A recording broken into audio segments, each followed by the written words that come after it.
Our brains process whatever we get as input.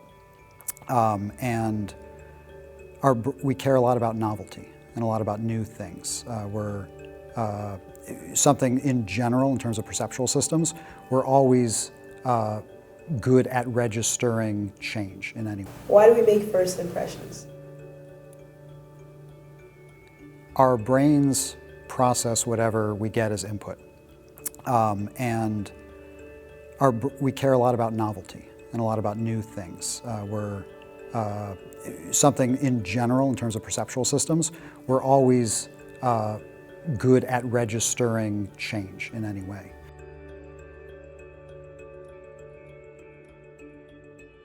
Beautiful campus, extremely nerdy, extremely slow, extremely quiet, just because I wasn't used to what Virginia is. I actually hated this place. I remember being really confused walking around.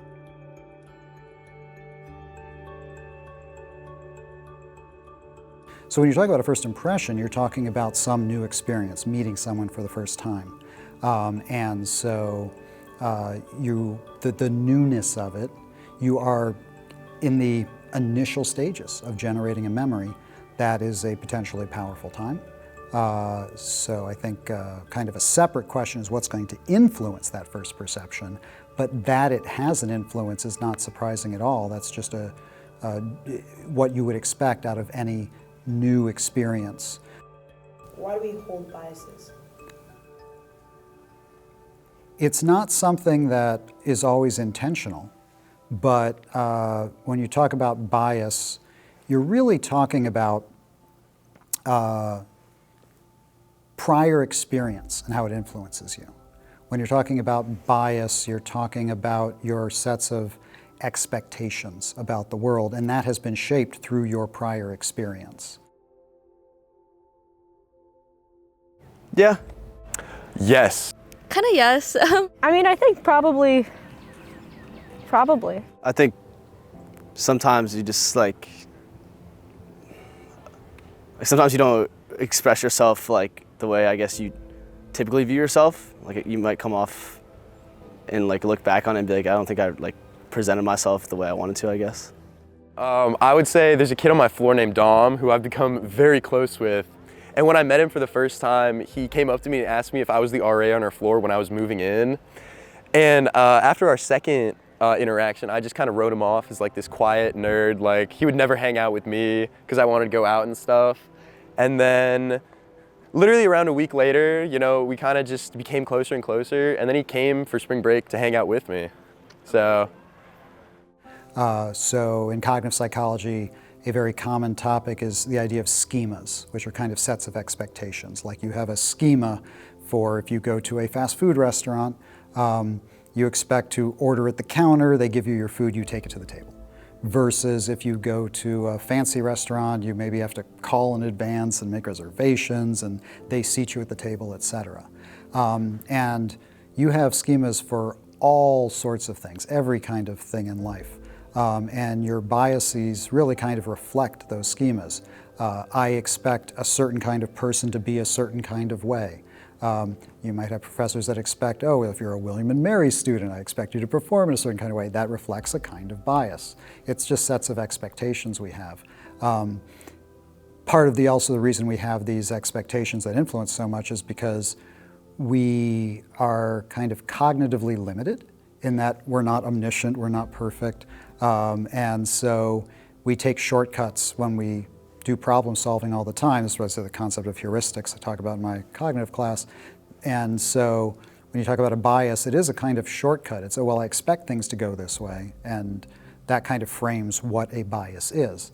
That's going to differ from one individual to another based on prior experience, based on what others have told you. So really, your lifelong learning experience is a constant situation where you both gain biases and potentially gain the opportunity to alter those biases. Sometimes you have an expectation that certain kind of people are going to be a certain kind of way, and then if you get to know some individual and it subverts those expectations, you may shift those biases or eliminate them in some way. It depends. Do you think you've broken that first impression of William and Mary you had? I think so.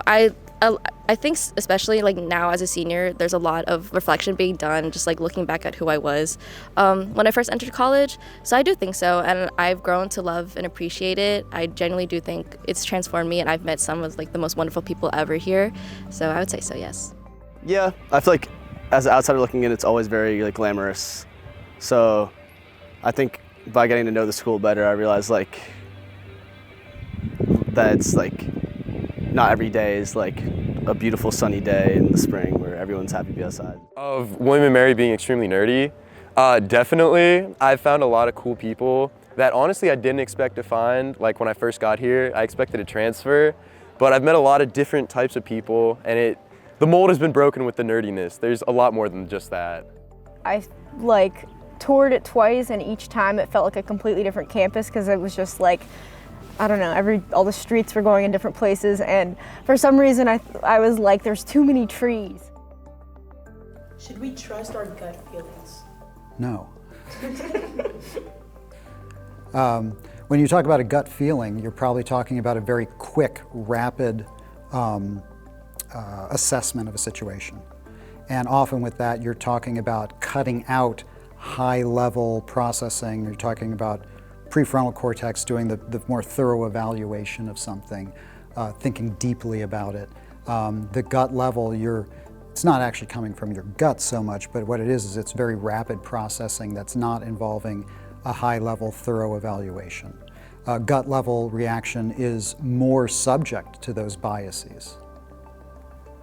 How can we better our first impression? Is it important to make that first impression count in a sense?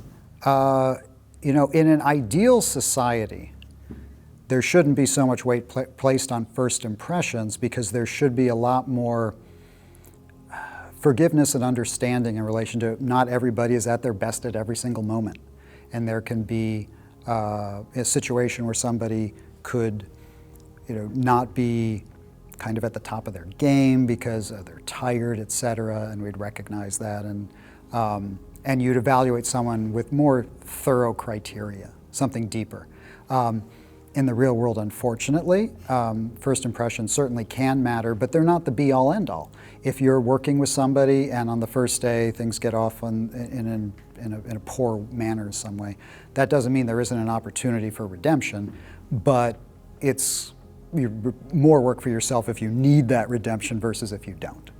So it's understandable that it's ironic, I think, that the more aware you are, or the more you think about the need to make a good first impression, the more that's going to work against you making a good first impression because it's going to increase levels of anxiety. Levels of anxiety rising are going to raise cortisol levels, they're going to activate parts of your nervous system that are completely antithetical to the relaxed way you probably want to be to make a good first impression. What do you want your first impression to be? How do you want to be perceived in that sense? For my first impression, I would want to be seen as like kind of lighthearted, someone you can laugh with, someone who's funny. I would prefer. That's what my dream would be that. Maybe like easygoing, funny maybe, smart, I hope. I think a lot of people perceive me as someone who is very energetic, someone who's very bubbly. Don't we all want to know? I don't know. I mean, I think I want people to think I'm like friendly and warm and somebody that they want to be friends with and talk to again. Like I want to make people, I hope that I make people feel at ease around me.